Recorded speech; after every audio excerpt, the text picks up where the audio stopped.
ബാലേട്ടൻ ധൈര്യമായിട്ടിരിക്കും. ഇനി എന്ത് വന്നാലും ശരി, ഗായത്രി അമ്പലയും തുളസി നമ്മൾ വിട്ടുകൊടുക്കാൻ പോകുന്നില്ല. മാധവേട്ടൻ എന്താന്ന് വെച്ചാൽ ചെയ്യട്ടെ. എന്ത് ചെയ്യാൻ?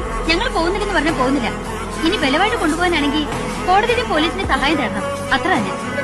അങ്ങനെ സഹായം തേടേണ്ടിയിരുന്നത് ഇപ്പോഴല്ല ഗായത്രി, കുറെ മുമ്പാണ്. കൃത്യമായിട്ട് പറഞ്ഞ 16 വർഷം മുമ്പ് പള്ളിക്കുടത്തിൽ പഠിക്കുന്ന മാധവൻകുട്ടി എന്ന കൊച്ചു പയ്യന്റെ കയ്യിൽ ഈ നിൽക്കുന്ന അമ്പളിയെ പ്രസവിച്ചിട്ടിട്ട് നിങ്ങളുടെ അമ്മ പോയില്ലേ അന്ന്.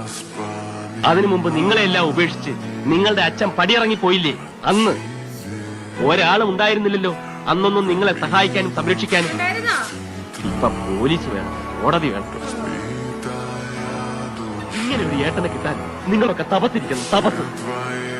നിങ്ങൾക്ക് വേണ്ടിയല്ല, ഒരു നിമിഷം അയാൾ ജീവിച്ചിട്ടുണ്ട്.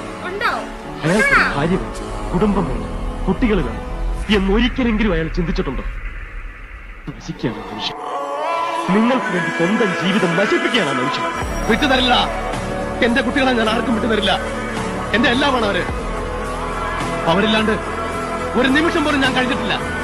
അവരില്ലാണ്ട് ഒരു ജീവിതം എനിക്കില്ല. അല്ല, ഇതിപ്പോ എന്താണ് ഇപ്പൊ ഇവിടെ? ഇതെന്താണ് ഇപ്പൊ ഇവിടെ? എനിക്ക് മനസ്സിലാവുന്നില്ല. എന്തായാലും സംഭവിച്ചോ? എന്തായാലും സംഭവം